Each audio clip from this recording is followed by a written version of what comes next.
Time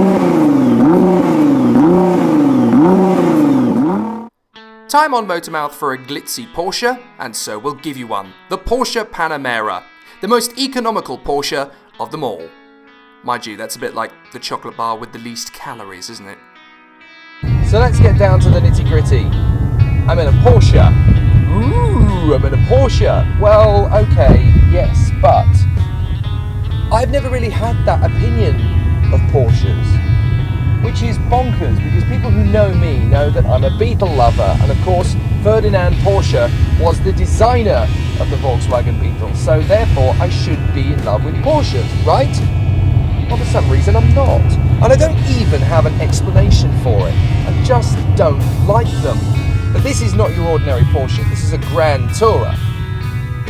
So we need to go about this in a slightly different way to the way you'd normally talk about a Porsche. This is not a 911 or a 959 or a 997, so this thing is not going to knock my socks off. However, it might just win me over. To do that though, this Porsche has got to be as sensational to me as the 911 or the 959. And early impressions are not exactly good. First and foremost, this is a 3-litre turbo diesel V6 Tiptronic S. Tiptronic S! I actually had to look up the meaning of the word Tiptronic because I had no idea what it was going on about, and then I found out that Tiptronic is Porsche's word for manumatic, which is another word for an automatic gearbox that you can influence the gear change of. In other words, an auto that you can change gear with. Why not just say that? It's not complicated! You've just ridiculously oversassed the whole shebang with sassy words. It doesn't make any difference. Okay, Jakey, time to regroup, raise the spoiler, and try not to focus on the negatives. Find something positive to say. However, what I do like about this car is that it has 250 brake horsepower, 550 torques, and it does 0 to 62 in 6.8 seconds. That is not bad for something that is the length of the Nile. The dials are very, very good, even if they're a bit flashing over the top. It's telling me what the speed limit is on this road, digitally. It's figured out what road we're on, because of course we have a built-in sat-nav, and it's telling me what the speed limit is, so I can't exceed it. Unless I'm trying. I've got a ridiculous quantity of buttons. No, I really do mean a ridiculous quantity of buttons. I've got 3 buttons for the seating position and an automatic adjuster setting. I've also got a heated seating button. I've got a button for the spoiler. I can have it up or I can have it down. I've got temperature gauges. I've got fan gauges. I've got temperatures for either side of the car. There are far too many buttons! Why are there so many buttons? I think the real problem here is that I'm treating this car too much like a Porsche. This is no ordinary Porsche. But this is a different kind of car to what I'm used to driving. This is a Grand Tourer, a 4-door performance car. Something I've always struggled to see the point of. I mean, yes, they look pretty, and this Panamera particularly looks pretty. But once you're in it, what's the point of a car that looks good? You can't see it anymore, you're behind the steering wheel. So what's the point? However, this is starting to score some points. This is the cleanest and greenest Porsche that is currently on the market.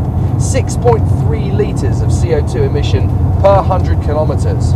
And that is actually very good considering it's a 3-litre V6 turbo diesel engine. What about celebrity pulling power? Well, strangely enough, there's been quite a few famous people who have chosen the Porsche Panamera at some point as their mode of transportation. Sly Stallone, Jim Carrey, Lindsay Lohan, Gwen Stefani, Chandler from Friends. I don't know what that says about this car, actually. But Sly Stallone didn't have it for long. I don't know what that says about it either. The funny thing is, though, this car is loaded with gadgets and gizmos, something I love, and yet I still don't like it. What's wrong with me? But one thing I have to commend Porsche for, just like the Bentley, it has its very own emergency mobile phone. And if you'll observe, it even fires up with the Porsche logo. It is that swish. Ready? Yeah, look at that. You're safe with Porsche. Keine Verbindung zum Fahrzeug. I guess that is German for we're here to help, mate. So, while I brush up on my schoolboy German, there is one interesting point to note with this car. Porsche is part of the VAG group, and with this particular car, that's really starting to make a lot of sense. From a technical standpoint, what is particularly relevant with this Porsche is that it has exactly the same engine as the Porsche Cayenne diesel, that 3-litre V6, which is actually built by Audi. So it's an Audi. It's not even technically a Porsche. Yes, the styling makes it look like a Porsche, but it feels like an Audi. It doesn't feel like a Porsche. Sorry guys, you've kind of gone against your own roots there, really. I know you're all in the same group, but a Porsche should be a Porsche. To be honest, I think that's why I'm beating up Porsche on this car so much. To me, they're a motor racing and automobile powerhouse. They've won the Le Mans 24 hours, more times than any other car manufacturer. In my mind, everything they turn out should be exceptional. And with this, I don't feel it. I don't feel Porsche in this car. I feel like they've attempted to go for a market they've never gone for before. And my attitude is, stick to what you know. You're brilliant at that. This is not a market you need to put a car into. So don't. This doesn't feel like a car I'm driving. It feels like I'm driving a speedboat. And I have driven speedboats. This is lackadaisical. It's not what I expect from a Porsche. I expect Porsches to be nimble. I expect them to be sprightly. It's got some punch, I'll give it that. Takes a while to get there, but it does have some punch. But not enough to really grab my attention. It's not a yee-haw car at all. It's a okay, alright, we're driving. Yeah. I know a lot of you are going to disagree with me on this, and you've got every right to, and every reason to. This should be a car everybody loves. But for me, I just want more. I hate to say it, but this is not floating my boat at all. I'm not having a lot of fun with this. I've just spotted there's even more buttons up here. There's about 12 buttons for the sunroof. I only need one button, open or close. That's all I need. I've been told by many people that this is the definition of a Marmite car. You either love the Panamera or you can't stand it.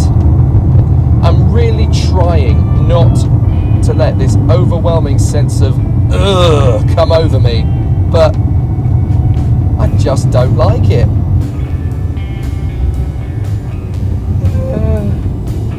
Oh, this car is unwieldy. It's like sitting on Conor McGregor's lap. Oh, every Porsche fan is watching this screaming, "What are you talking about? It's a brilliant car." I'm not seeing it, sorry. I'm just not seeing it. I've reviewed some good cars in my time. I feel like I'm balancing on a tea tray and I'm going to fall off it at any moment in this car. Might as well be on a sinking ship.